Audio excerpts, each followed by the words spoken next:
Si Coach Don naman ang nakatoka sa kanilang strength and conditioning. Oh my God! Yung buhok! Ibok malaki din. Libre lang Yawa. din ang kanyang servisyo.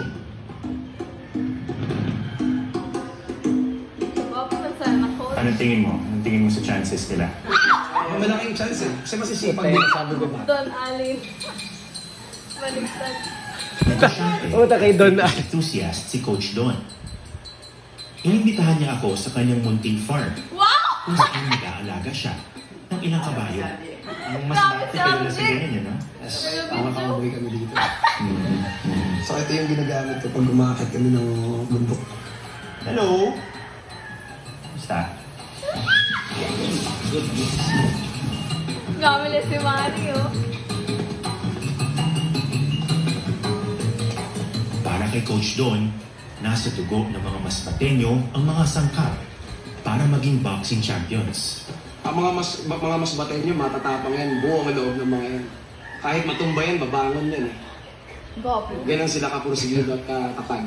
Sanay din sa, sa hirap. Sanay sa hirap. Ang tapang at katatagan ng mga masbatenyo makikita sa isang pangkaraniwang libangan.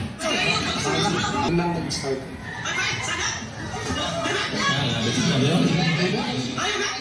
Saan yung ginaganap? Yung event? Sometimes may mga palayan. Ganun. Yung parang, ano ba, yung parang hindi accessible sa kung sino man pwedeng humuli sa'yo. Kasi during those times, pandemic na, syempre bawal kasi social distancing that time eh.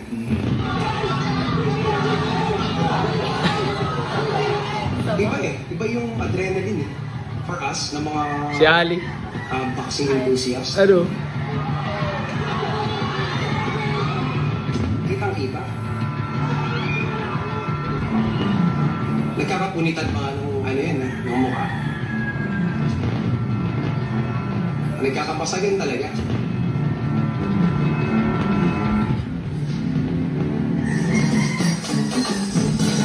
Coach Arnel, para sa nalalapit nilang laban. At hulaan niyo kung sinong sasama sa training ngayong araw.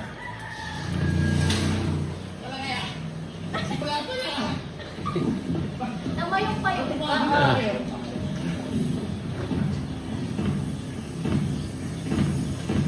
Grabe. Parang sasabog na yung puso ko.